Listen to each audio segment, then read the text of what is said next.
What's up, YouTube? Welcome back to the channel. Thank you for joining us. Today we're going to be reacting to the Costa Concordia. This is a subscriber request, so shout out to Levi for requesting this one.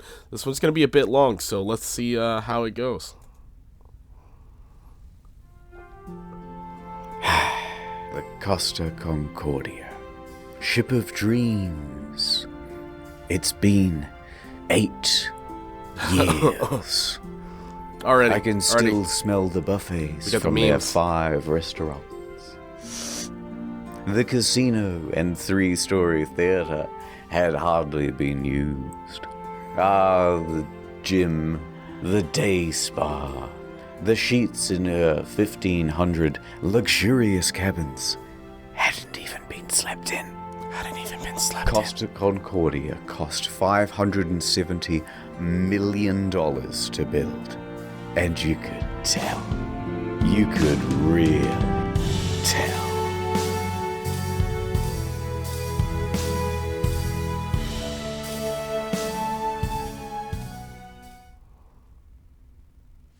I thought we had the Titanic theme song just going. A few years ago, we had left Civitavecchia, a port in Rome, and we were making our way to Savona.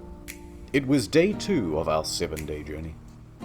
But that ship, she was cursed. Oh my god.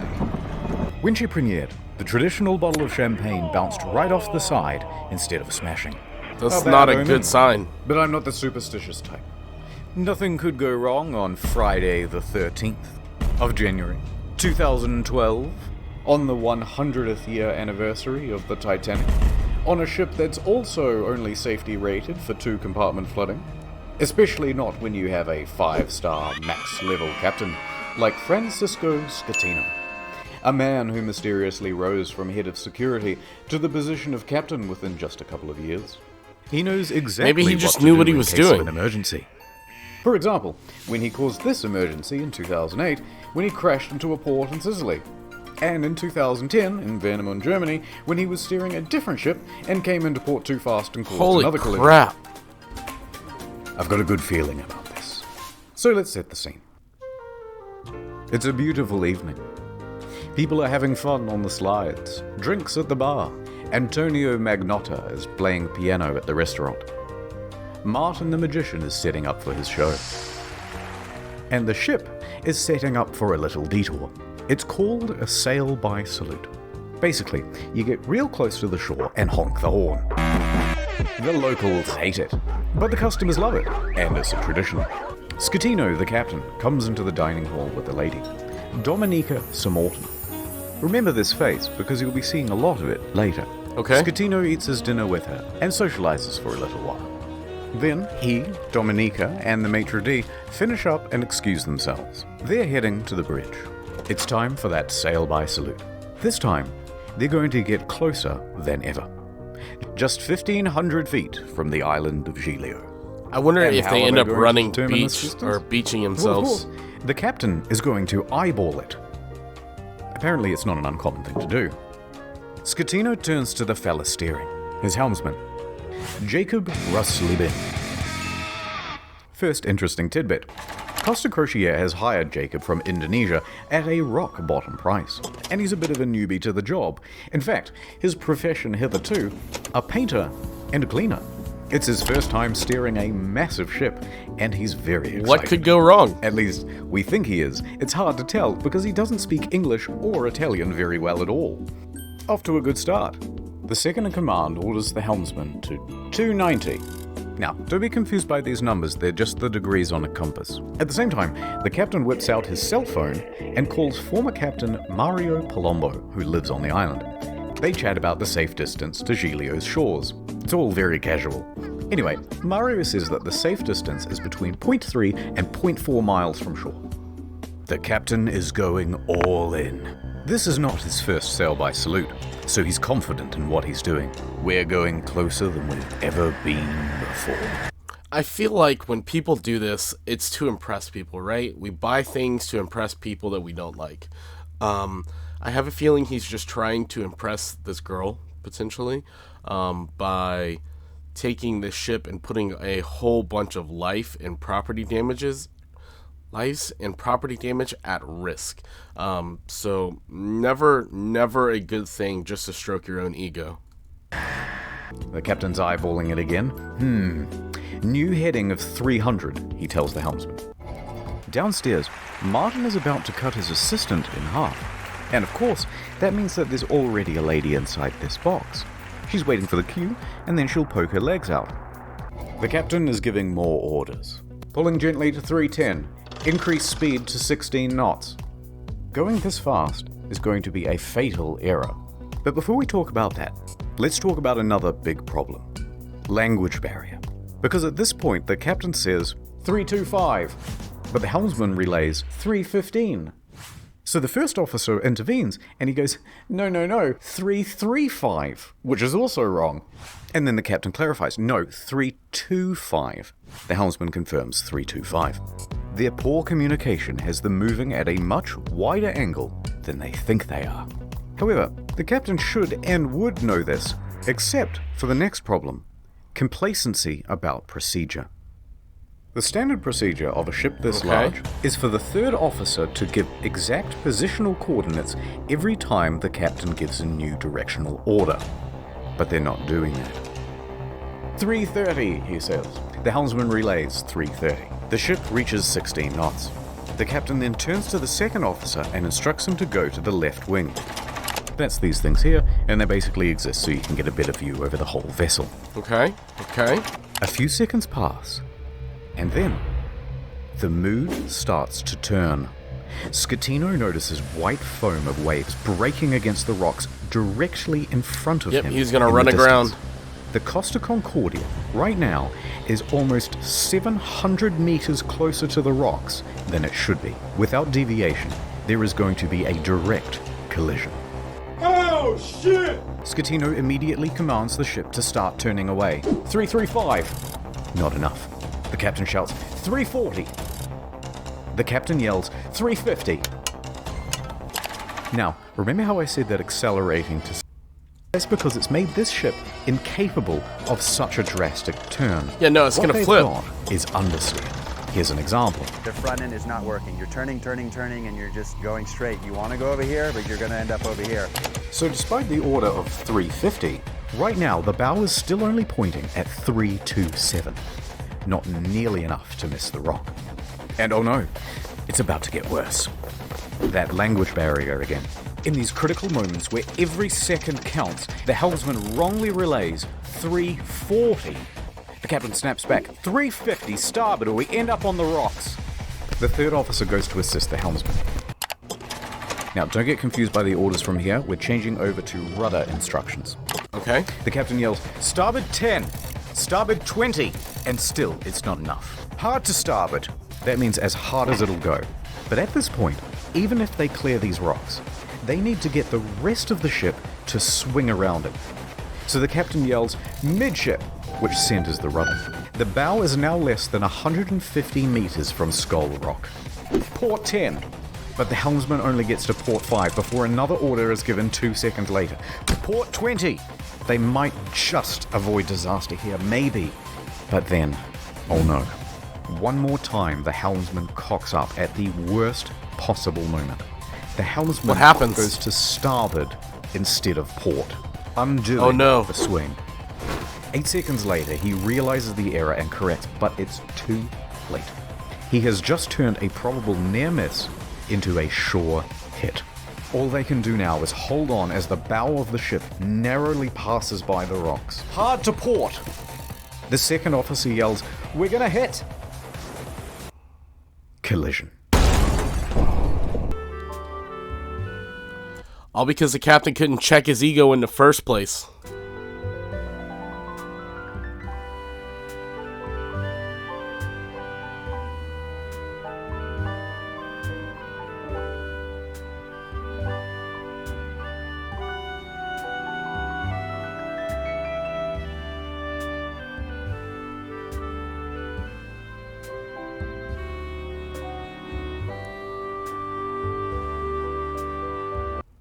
Add over. The ship hits rocks on the port side. A 53-meter gash opens up in the hull, and Oh, God. thousands of tons of water begin pouring in. A loud scraping and bang is heard by all passengers. At the helm, there's panic. Rumblings in the dining room. Martin awkwardly pauses his act as he's helping his assistant into the box. Meanwhile, the lady inside is trapped and terrified. There's confusion across the ship. All of the crew off shift come back on duty. All officers run to the bridge. Technical crews run down to the lower decks to assess damage. On connection with the rocks, they lose propulsion and slow to 8.3 knots. And they are now adrift. Close the watertight doors at stern. Enormous volumes of water are pouring in. So much so that within 29 seconds of collision, all 6 engines stop working through flooding. 22 seconds later, It's not good. blackout happens. Lights, electrics, the water pumps. That's too. really Everything. not good. The That's when captain people orders the start to helmsman panic. hard starboard. This is the final position of the rudder before power to that, too, is lost. The Costa Concordia, now without power, is drifting starboard, plunged into absolute darkness. A quick breakdown of the flooding. When the Concordia struck land, it tore open 3 watertight compartments. At first, compartment 5, which filled very rapidly. Then 6 more slowly, 4 shortly after. Then 7, 8, and 3. Modern ships are built to withstand 2 compartment breaches. These compartments especially, though, are a problem, because they contain the engines and the electrics. These main generators give power to the whole ship. From propulsion motors to rudder to hotel functions, pretty much everything. When they went out, the ship was a functionless, sinking cage. Yeah, and as soon as Few the seconds later, lights the go out, emergency batteries for internal lighting and people start communications freaking out. kick on. Really.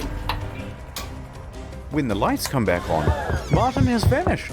He's ditched the stage. And it caused a huge panic in the theatre, as passengers are trying to flee to their cabins and to muster stations. People already in their cabins come out and start putting on life vests. Staff rally and try to calm everyone down. Everything is fine. There's no need for vests. Please return to your cabins. The emergency generator starts. All of the watertight doors close except for door 12, which is jammed. The captain calls Pilon, the chief engineer, as the ship begins to list on the port side. There's water coming in? Yes, there's water. But where? The engine room. But a lot of water? Yes, of course, a lot of There's water. You can't go down. Let's go down the other side. In a moment, we'll start the pumps. I'll let you know. In the theatre, the whole magic box apparatus slides right off the stage and falls into the crowd, further increasing panic. On the bridge, an announcement is being prepared. They are going to lie to prevent a panic. Let's just say we have a blackout. The deputy chief engineer enters the engine control room. He confirms to the bridge that at least compartments 5, 6, and 7 are flooded. Announcements are made. On behalf of the captain, to inform you that due to an electrical fault, which is currently under control, we're currently in a blackout. Our technicians are working to resolve the situation, and we'll inform you of developments as they occur. Thank you for your attention. Coincidentally, at this same time in the restaurant, they're playing My Heart Will Go On, and it's very much Wow. not helping the situation. Wow. The captain calls the Costa Crisis Unit, Roberto Ferrarini. He tells the crisis unit that they've hit a rock, that they're assessing damages, and that they are also in a blackout. The crisis office says to reverse the ship up onto shore. Well, how are you going to do that? There's You no don't have power engines. to the rudder, let alone the engine. Hoist the sails? Anyway, around this time, the wind direction creates a starboard list, and the ship begins to turn anyway, drifting right back towards the shore, which is a very good thing because you want the ship to end up as close to shore as possible. A panicked passenger senses that something is off. This isn't like any electrical problem that she's ever seen. Plus, there was a massive crashing noise and now the ship is tilting. So, she contacts her daughter in Italy. The daughter then calls the police, and the police call the harbour master. While that goes on, a conversation between Pilon and Ambrosio. The diesel is not starting. The captain asks the engine room, but where have we made contact? Thinking that the incoming water can be reduced. Captain, here everything is lost. The electrical panel, everything. All because of your They're saying ego, at this bro. point that the ship is going down. I gotta go The captain be pulls Roberto dangerous and Ferrarini move to the again. rocks or close Actually, 2 compartments drive-by have been or whatever you flooded, want to But don't worry, the freaking call ship's it. stability isn't in danger. Wrong. Passengers begin going to muster stations on their own initiative. The cruise director says, "We have a lot of people at muster stations that I do not want to fall overboard. Do we make an announcement to tell them to go to the lounges?" Bozio says, "I think that's best." The harbour master from Livorno calls the ship. The captain tells them that we just have a blackout. How long has this blackout been going on? About 20 minutes. Have you asked passengers to put on life vests? It's just a blackout. I gotta go. The harbour master, he thinks something more is going on. He calls a patrol boat to the area and asks them to look at the ship. Another problem. The fan on the emergency diesel generator isn't working properly. Pilon manually has to turn the thing on and off with a screwdriver so that it doesn't overheat and cause a fire. The captain is on the phone to the lower decks, asking pointless questions, like, "Is it still flooded?" Yes it is. The captain is essentially in denial of the situation. The harbour master calls again.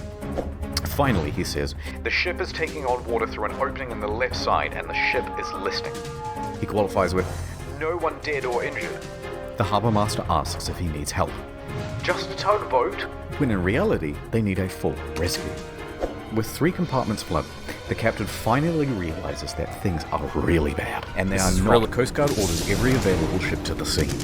Meanwhile, up with the passengers, the cruise director's assistant says, "Everything's under control. Please return to your cabins or hang about in the lounges, no problem." She said this despite knowing it was wrong and that it further endangered lives. Most passengers at this point, though, aren't listening to this nonsense. Yeah, no, they know what's going on. Abandoned ship. Bang, bang, bang, bang, bang, bang, bang. Local television has already picked up the story and they begin broadcasting live radio feed from the bridge. Hey, Capo. "Captain, the passengers are going on board the boats." "Okay, let them go to shore." "So then general emergency?" "Wait, let me talk to Ferrarini." "We risk the emergency generators that do not have cooling. It has cooling problems, 100 degrees. The cooling fan has stopped." Pilon calls the bridge and tells the safety officer they need to evacuate. The safety officer relays this to the captain, but after no response, he orders the engine room to evacuate on his own. The captain says, "No, stay. We're leaving." So what do? General emergency?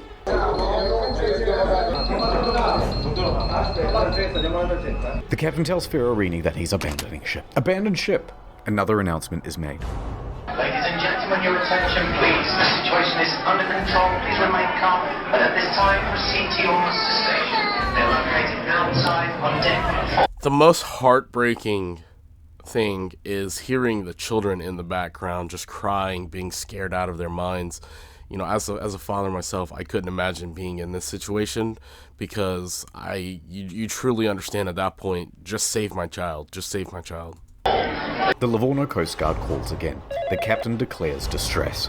The Coast Guard officially calls for rescue operations. They contact Pietro Mille, the helicopter base commander, who then calls in every available pilot as he rushes down to the helicopter base. Pilon shuts down the emergency generator for the final time. The first rescue vessel arrives. By this point, the lifeboats are already going. Luckily, the ship is very close to shore. Oh, perhaps too close to shore. The ship forcefully runs aground, creating an uneven center of gravity, and it begins heavily listing starboard. The captain issues a general emergency on board. It's gonna capsize. The announcement to abandon ship is finally called and alarms ring out, and with that comes panic. And now that they're listing, with many of the lifeboats too awkwardly positioned to enter the water, there aren't enough readily available and they have to start going back and forth to the shore, picking people up and dropping them off. The patrol boats report to the Livorno harbour master that the ship has run aground and is listing heavily. So the harbour master asks the captain about it, and the captain says, no, the ship is still floating. In fact, we're trying to maneuver it onto the shore. They know he's lying. Hold on, I'm reversing it. Beep, beep, beep, beep, beep. The captain then says to bottom out the starboard anchor. So they drop out the anchors, but let out too much chain, effectively rendering them useless. The deputy mayor of Giglio, Mario Pellegrini, and tobacco shop owner Giovanni Rossi arrive at the harbour. They watch the scene unfold. As the first of the lifeboats arrive on shore, the deputy mayor takes the initiative and races to board one of the lifeboats, returning to the ship, and starts trying to find someone in charge. He gives up and starts helping passengers. Schettino tells everyone to leave and take radios, but not before changing out of his uniform and into a nice suit. Priorities. Dimitri Christidis and Silvia Koronica leave with him. I really hope he Dimitri goes to and Samor jail. can both get out of there. By this point, approximately 300 people are still on the ship. Millet reaches the helicopter base. The first helicopter, a slow-moving Augusta Bell, was already rising from the tarmac for the hour-long flight south.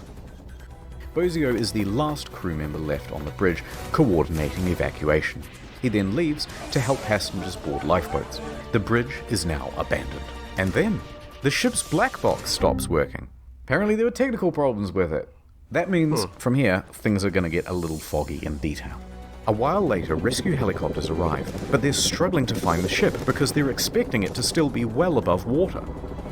Passengers are scaling down the port side by ladder as lifeboats return to pick them up. This is no joke. Oh my goodness. It was no joke, mi amor.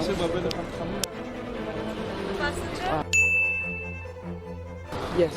You're not allowed to make a film movie. I'm allowed. Who say you are? A second helicopter, a faster model, sets off.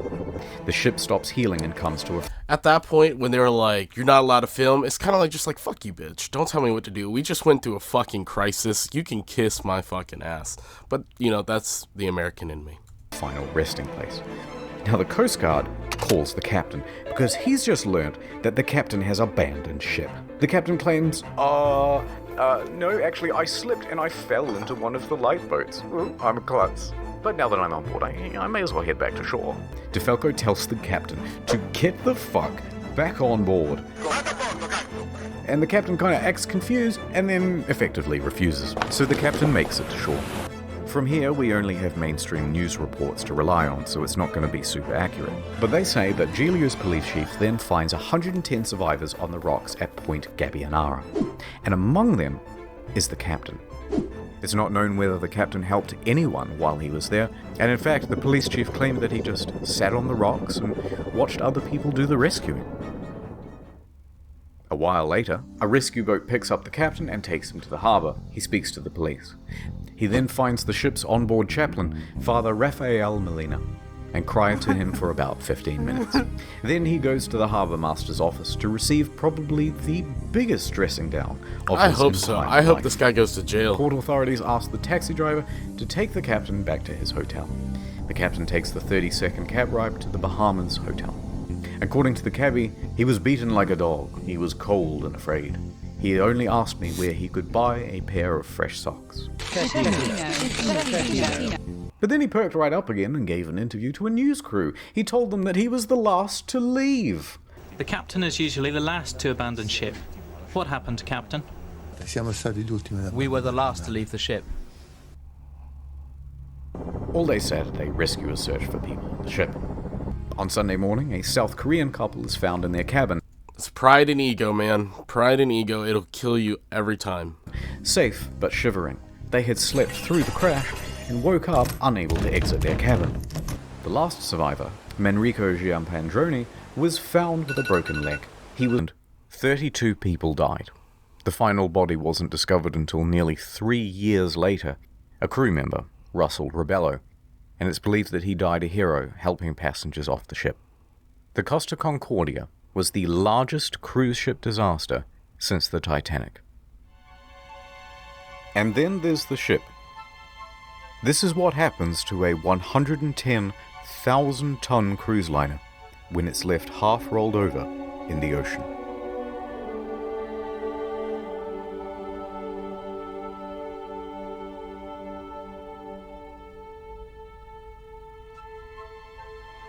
It's a shame, all because of one man wanting to go closer to land than anybody's ever been.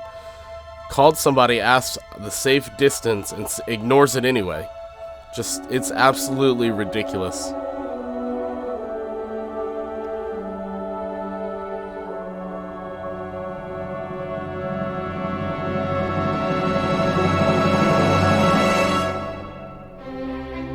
But this isn't the end. It's just the halfway point. What most people know is that the Costa Concordia had crashed, many dead, and that the captain abandoned ship like a coward. But there's a whole veritable spaghetti of details to untangle. Let's dive in. There they are. The deets. That I don't know how I feel about that one.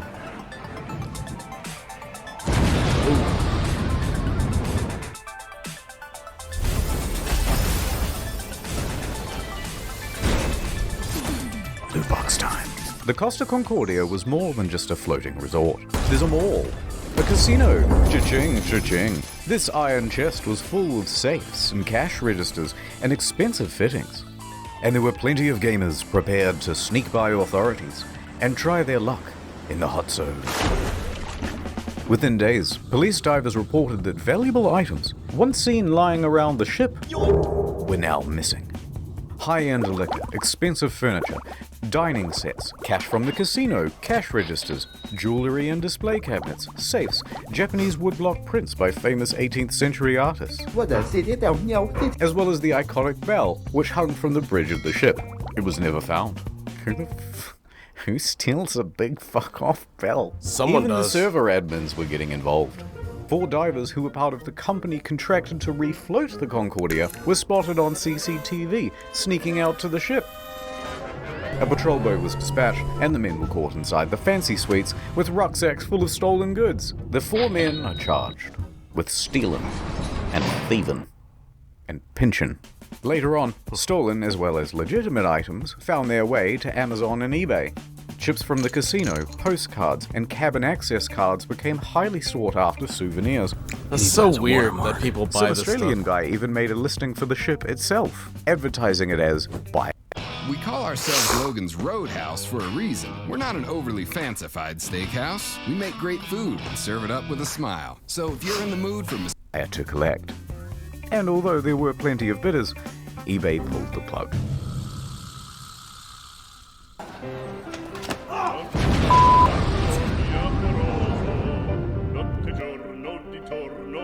I know you want to see Scatino go to jail, and we'll get to that. You're 100% But first, correct. We have to talk about someone else.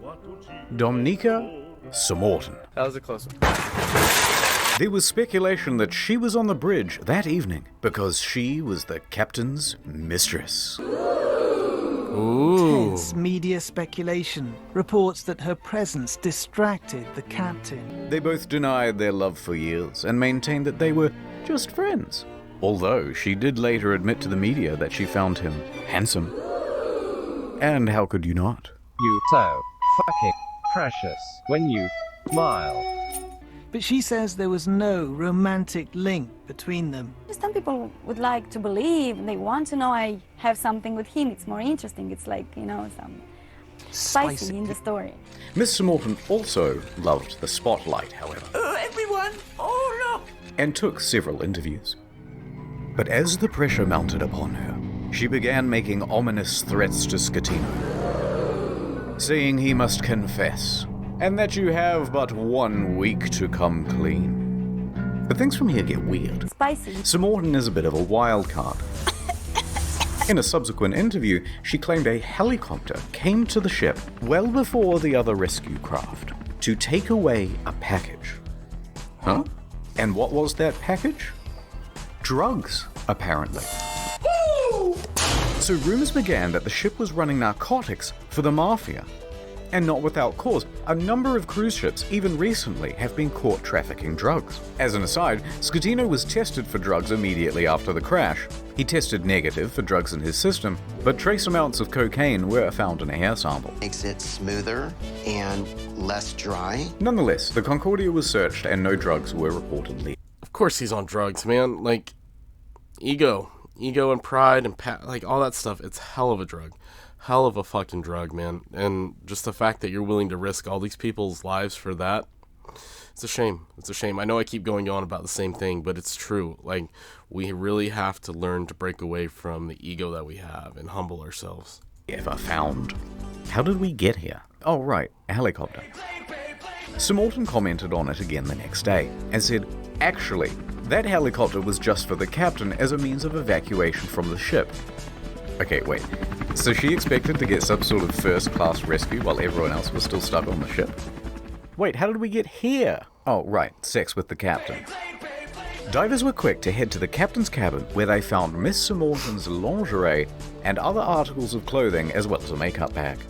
The jig was up, but they continued denying it, Sir Morton mostly faded from international attention until she was told to appear before the court to present witness testimony. The judge pressed her to be truthful about their relationship, or she would be held in contempt. Either tell me the truth or shut up. So finally, she admitted it. Yes, I had a sentimental relationship with the captain. Stop. Oh, sentimental. But now, stop yep. asking about my private life.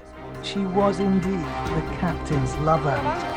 What is up, Trouble Alert Nation? Citino cheated on his wife with Seymour Tan. Oh my god!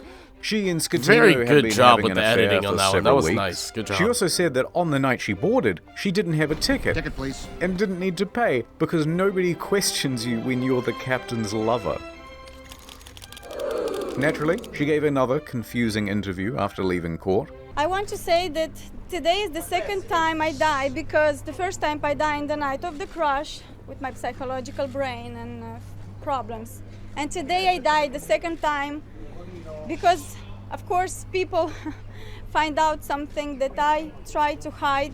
Subsequent to the trial, she used her fame in Moldova to become a political activist, often appearing on television and radio and in articles covering protests, accompanied by pictures of her being arrested by police.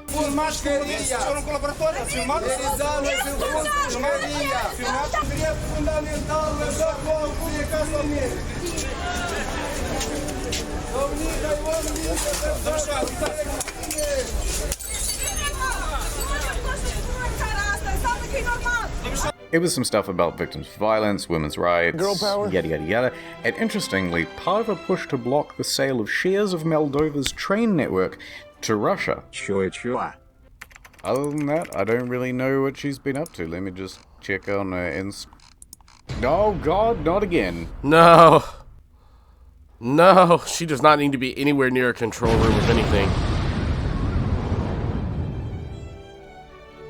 Several civil suits were quickly lodged against Costa Crociere, and their parent company, Carnival Cruises, immediately saw a share drop of 23%. Dump it. Passengers sought compensation for their damaged mental health, lost belongings, and loved ones. Either they allowed him to divert from his course, or they didn't know where their billion-dollar ship was. Within a few days, facing financial and media pressure, the CEO attempted to join the bandwagon against the captain and the crew. That was not the ordinary route that the ship was taking at the time, and was not only taking, but the time the ship was... Claiming that the ship was not approved to deviate. That is throwing someone under the bus. But to be fair, they rightfully belong under that bus because they never should have done that in the first place. That was not a part of his scheduled course. So, all on the captain. From the route. But that wasn't true. Approval isn't required if the ship is deviating by less than 15 miles, or that it was against company rules. Also untrue, because investigators found that they didn't have any rules about deviating route, and they tacitly encouraged sail by salutes. Now, in response to the civil suits, Costa Crociere offered passengers 11,000 euros each as compensation. That's kind of small. 11,000 euros, about $14,000, is the minimum compensation under international law when a ship is abandoned. This was to reimburse them for their tickets, as well as any costs they accrued in having to unexpectedly travel home early. What about the friggin' deaths and the PTSD? Everything and anything that has to do with this accident, I cannot ask for more than this. A lot of passengers, understandably, were not too happy with this deal, and they refused to take the money. We think the offer is an insult. For what these poor passengers went through, we think that the compensation being offered is not commensurate. Here, take it. Compensation being offered is not commensurate. Later, Costa Crociere would lodge a plea deal with the Tuscany court to pay a €1 million fine to avoid a criminal trial. The judge agrees. Costa Crociere is now off the hook for all criminal liability for the whole thing. They've washed their hands of the incident and flecked the residual droplets of responsibility onto the faces of 6 staff members. Passengers and relatives of the dead are livid that the company has been able to avoid criminal responsibility. Offered is not commensurate. Civil suits against the company continue. By the way, the residents of the island of Giglio also banded together and sought damages. They didn't get much. Eventually, passengers who refused the initial compensation of $11,000 joined civil parties against Scatino in his trial in 2015. It's not commensurate. They were awarded €30,000 each. Other cases, that's not especially enough. those involving lost relatives, are settled for undisclosed amounts. That's not nearly enough.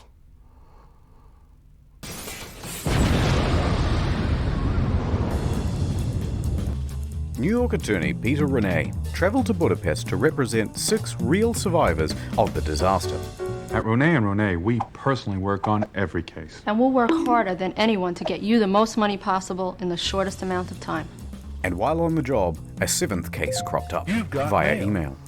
An elderly woman, Alona, said, "Help me, Mr. Ronai, for I have lost my daughter, Eva, and my 5-year-old granddaughter, Roxana." So Mr. Renai agreed to speak with her. However, there were some inconsistencies in her story. Neither Eva nor Roxana were on the passenger list. Odd, but Costa is known for having stowaways. Gotcha, bitch! Still, Mr. Renai was suspicious. They wouldn't cheaty old Petey, would they? Renai inquired further about why she was on board, especially without a ticket. Ilona said, "Well, I don't know, but you should ask her boyfriend. Zolt Horvath. He'll know all the details." I'm up all night. I'm He going looks crazy. like an he said. upstanding But Mr. gentleman. Renai was still suspicious. Because then she asked, "How much money do you think this is worth?" This is a huge red flag, Petey. In 20 years of doing this, you've never had anyone ask about money. Why now? So Mr. Renai hired an investigator and sent photos around of the missing girl. The next day, the phone rang. Ahoy hoy, it was the boyfriend again. Look, there's been a bit of a misunderstanding and the child isn't missing at all. And then he claimed he was confused because he had done too many drugs the night before. Oh, okay, can I speak to the daughter then? At first, he was refused. So Renai said that he'd have to file a missing persons report to the police if he couldn't. The boyfriend relented. That night, Renai met with Zolt and brought the police with him. He speaks to the granddaughter and asks her if she's seen Mum. "Yeah, I saw her today." "Oh, really?" "Yeah, we went to the park today and we went on the swings." Oh no, the jig was up. So the mum walks into the room sheepishly. "It's a miracle!" And the story changed again. "Okay, I'm not dead, but I did injure me leg when I jumped from the ship.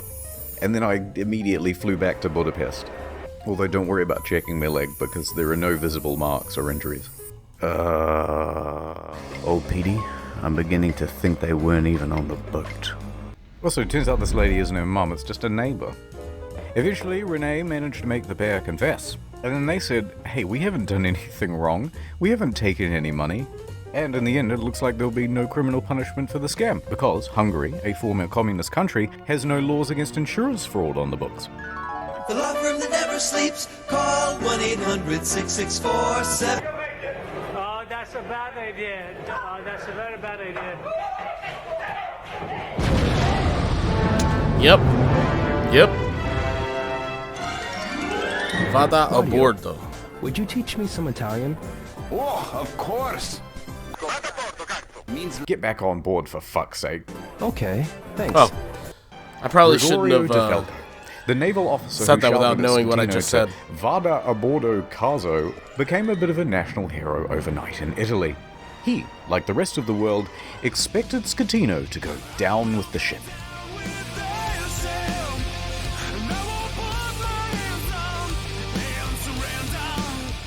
And when the captain chickened out, DeFalco was there to I had no idea there was a rock version of that song. I have got to look that up later. admonish him.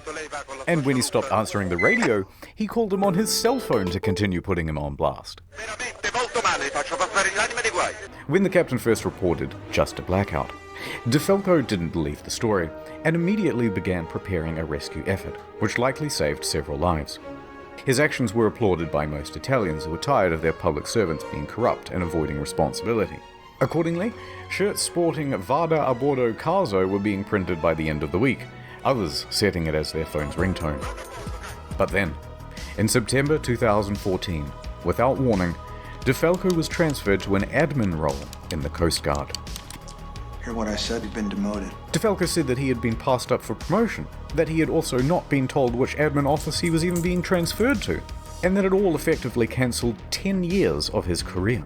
DeFalco was tres furioso, and there was public speculation that it was owing to bad blood between himself and Admiral Delano, his former boss. His status among the public overshadowed his superior in many ways. On the other hand, his boss said, no, it's part of a normal career progression for naval officers and that he must show more maturity and professionalism to advance his career. Now, it's hard to know what's true. I wonder if this is a case of who you let's know leave that alone. and not what and anyway, you know. in 2018, DeFalco said buenos noches, y later, to the Italian Navy to become a politician. In March that year, he was elected to the Italian Senate, serving as a member for Livorno. He still serves there today. I'm the captain now.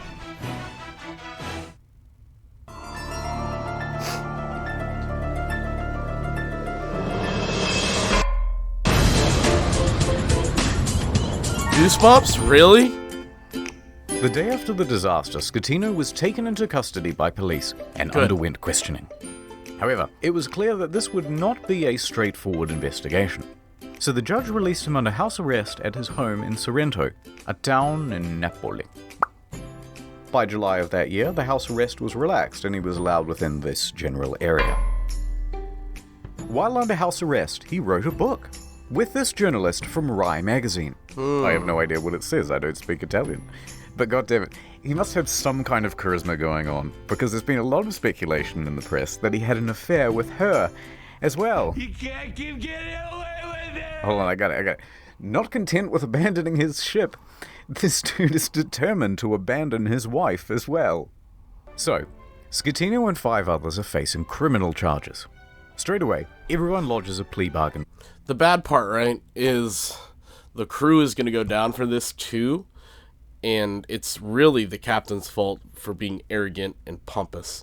However, I have a feeling he's going to get away with it while everybody else goes down. I don't know why.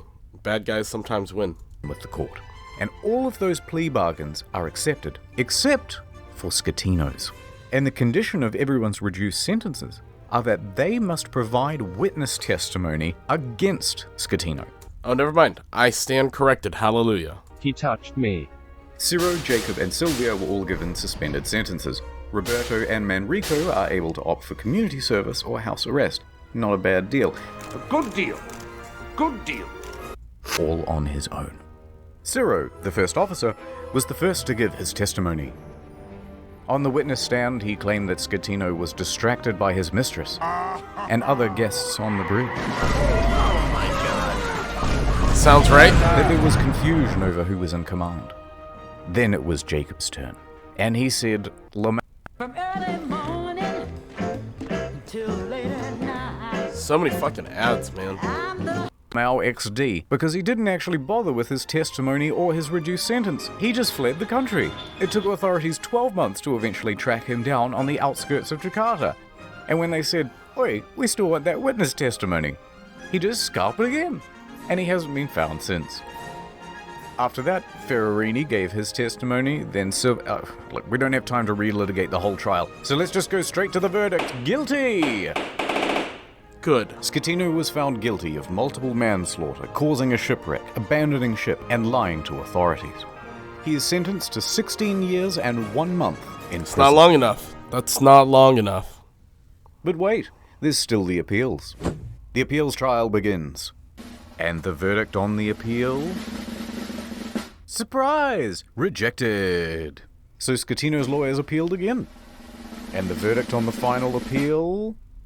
Schettino made multiple attempts to secure a plea deal but was denied by the prosecution each time. The prosecution called for Schettino to be sentenced to 26 years in prison, calling the incident a Titanic affair. Oh, okay, I see what you did there. Schettino was not present. His lawyers stated that he was waiting outside of the jail for the ruling, so that if his plea was rejected, he could immediately start serving his sentence. And with that, 5 years and 4 months after the disaster, he was finally in a cell. Good. Said I will not be making any comment.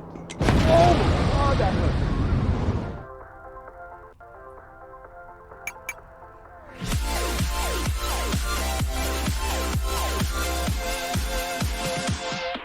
The salvage operation was enormous.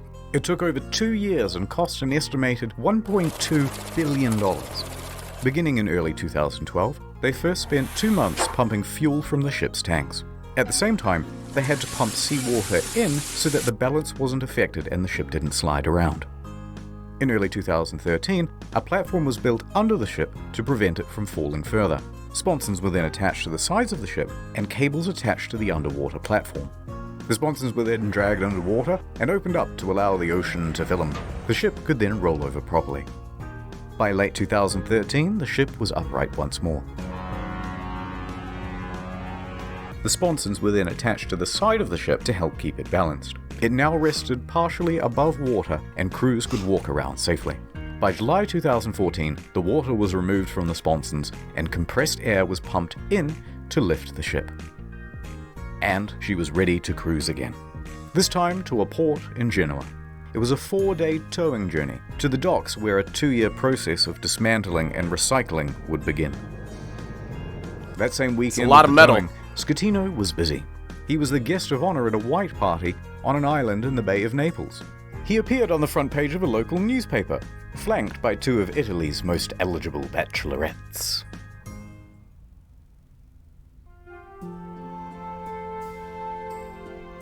Anyway, so these are the things, and as for you, little fella.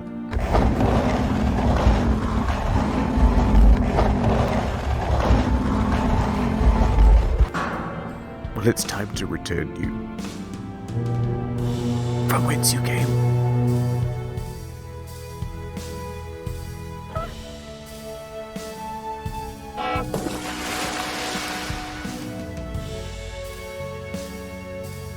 Six quick things. 1. NordVPN, good That was the cost of Concordia. This was a subscriber request. Hopefully this is what you wanted to see. There's going to have to be a lot of editing in this one because there was a lot of ads. But we are going to go in and we're going to give them a like and a subscribe. And if you guys got some value out of this, please feel free to provide some value back by hitting the like and subscribe button on this video. Thank you, and we'll see you next time. Peace. I'm so glad that guy went to jail. So glad.